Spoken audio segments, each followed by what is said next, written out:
Welcome to MCQ channel. Class 9 economics chapter number 4 है food security in India. आज हम करेंगे इसके एमसीक्यू क्वेश्चन, तो जल्दी से वीडियो को लाइक कर दो।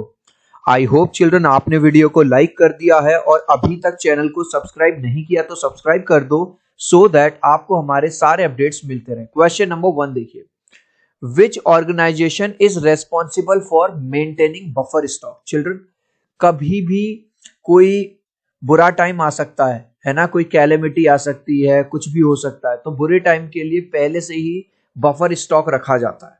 ठीक है, तो इसको कौन मेंटेन करता है? FCI, food corporation of India. याद रखना, इसको एफसीआई बोलते हैं और इसकी फुल फॉर्म है food corporation of India. Which scheme provides food grains at subsidised rates to the economically weaker section. जो गरीब लोग हैं उनको जो फूड ग्रेन्स हैं वो कम दाम में, मार्केट प्राइस से कम दाम में कौन सी योजना प्रोवाइड कराती है? अंत्योदय अन्न योजना, AAY। Which state in India first launch the Antyodaya अन्न योजना। ये AAY जिसकी बात अभी हम कर रहे थे, इसको सबसे पहले इंडिया के किस स्टेट ने इंप्लीमेंट किया था? राजस्थान ने। Which of the following is not a method to increase. अगर आपको एग्रीकल्चर प्रोडक्शन बढ़ाना है तो इनमें से कौन सा एक मेथड नहीं है? ये तो है, ये भी है, ये भी है, तो राइट आंसर है minimising the use of fertilisers. Children, जब हमको ग्रीन रिवॉल्यूशन लाना था तो हमने HYV सीड्स का यूज किया। ज्यादा फसल उगाने के लिए ज्यादा फर्टिलाइजर लगता है। The green revolution in India focused on improving. Children, कौन सी चीजों पे ग्रीन रिवॉल्यूशन पे सबसे ज्यादा फोकस हुआ? गेहूं और चावल, wheat and rice. Which organisation is responsible for implementing the mid day meal. Children, आपको पता होगा गवर्नमेंट स्कूल्स में बच्चों को मिड डे मील यानी कि स्कूल में फ्री में बच्चों को लंच भी प्रोवाइड किया जाता है, तो ये कौन करता है? ठीक है, कौन सी ऑर्गेनाइजेशन रेस्पॉन्सिबल है? अब ये एजुकेशन वाली संस्था है, कौन सी होगी? Ministry of education. स्कूल्स वगैरह एजुकेशन के अंडर आते हैं। ठीक है, ये what does minimum support price, MSP क्या है? MSP है the price at which the government purchase crop from farmer. अगर फार्मर का कोई अनाज नहीं बिक रहा तो गवर्नमेंट एक MSP बना देती है कि इससे मतलब इससे नीचे नहीं, हम इस पर्टिकुलर प्राइस पे अगर तुम्हें दिक्कत हो रही है तो हमें बेच दो। विच of the following is an example of food surplus state. Food surplus मतलब आपको पता होगा चिल्ड्रन, पंजाब में बहुत ज्यादा फर्टाइल लैंड है तो वहां बहुत ज्यादा अच्छा अनाज उगता है और खूब होता है। The food corporation of India FCI कब स्टेब्लिश्ड हुई थी? 1965 को। Which state has the highest production of rice. सबसे ज्यादा चावल कहां उगाया जाता है? वेस्ट बंगाल में। The national food security act NFSA कब आया था? 2013 में। What is the objective of integrated child development? अब देखो नाम में ही आ गया, चाइल्ड डेवलपमेंट सर्विसेज। इसका था to improve the nutritional status of children below the age of 6। 6 साल से कम बच्चों में, क्योंकि बहुत ज्यादा मौतें होने लग गई थी, गरीब लोगों के बच्चे, उनको सही से न्यूट्रिशन नहीं मिल रहा था, तो उनका न्यूट्रिशन सही करना। फूड सिक्योरिटी का मतलब क्या है? Availability of food, accessibility of food या अफोर्डेबिलिटी, तीनों चीज। सो राइट आंसर होगा D, 1 2 3। The most devastating famine in India. Famine होता है चिल्ड्रन कि जब खाने पीने की इतनी कमी हो जाए कि लोग भूखमरी से मरने लग जाएं। ये हुई थी बंगाल में। अगर ईयर पूछे तो लिख देना 1943 में। The PDS card for below poverty line, एक येलो कलर का एक कार्ड बन जाता है उन लोगों के लिए, फिर वो इस कार्ड से बहुत ही कम पैसों में ग्रेन वगैरह खरीद सकते हैं। क्रॉनिक हंगर क्या है? क्रॉनिक हंगर है is a consequence of diet persistently इनएडिक्वेट in terms of quality और क्वांटिटी। अब अगर जैसे कोई भिखारी वगैरह है, उसको रेगुलरली खाना नहीं मिल रहा या बहुत गंदा खाना मिल रहा है, तो उसकी जो हालत है वो धीरे धीरे खराब होने लगती है। The first stage of green revolution में जो पहली स्टेज में कौन सी ग्रेन पे फोकस किया गया था? गेहूं पे, वीट पे। फर्स्ट स्टेज में वीट पे, और second stage of green revolution, पहली स्टेज थी वीट यानी गेहूं की, और दूसरी स्टेज में फोकस किया गया था राइस यानी कि चावल पे। Which of the following statement is true regarding the green revolution? अब देखो, the country has avoided famines after the, जब से ग्रीन रिवॉल्यूशन आया है उसके बाद से कभी भी इंडिया में भुखमरी नहीं हुई। सो राइट ऑप्शन है first A. The food distribution by the public distribution system is procured through, जो फूड पीडीएस सिस्टम होता है उसको कौन, किसके अंडर में होता है? वो एफसीआई यानी कि फूड कॉर्पोरेशन ऑफ इंडिया के अंडर।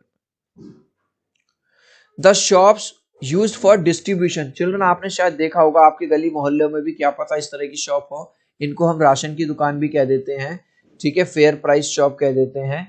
तो राइट आंसर है दोनों, इनको राशन की शॉप भी बोला जाता है या फेयर प्राइस शॉप भी बोला जाता है, क्योंकि मार्केट से बहुत कम दामों में इस पे चीजें मिलती हैं। सो राइट आंसर है both 1 and 2। The buffer stock of food grains, buffer stock में गेहूं भी रखा जाता है और चावल भी रखा जाता है, तो राइस एंड व्हीट। तो राइट आंसर होगा फर्स्ट एंड सेकंड। गाइज अभी तक आपने इस वीडियो को एक लाइक नहीं किया है तो आपसे रिक्वेस्ट करूंगा प्लीज एक लाइक कर दो। आपके एक लाइक और सब्सक्राइब से बहुत मोटिवेशन मिलता है। 3 तक काउंट करूंगा चिल्ड्रन, प्लीज वीडियो को लाइक कर देना। 1 2 3।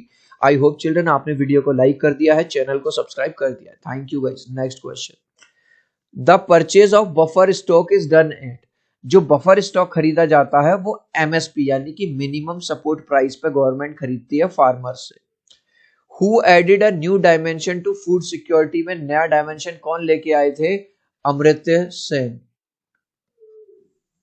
The two most successful crops due to green revolution की वजह से राइस और व्हीट है सबसे ज्यादा, तो राइट आंसर है सी।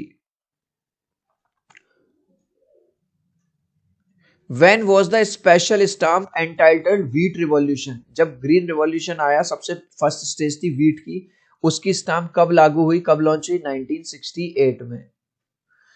इन ration shop food grains are sold at, government हर चीज का प्राइस इश्यू कर देती है तो उस इश्यू प्राइस पे ही चीजों को बेचा जाता है।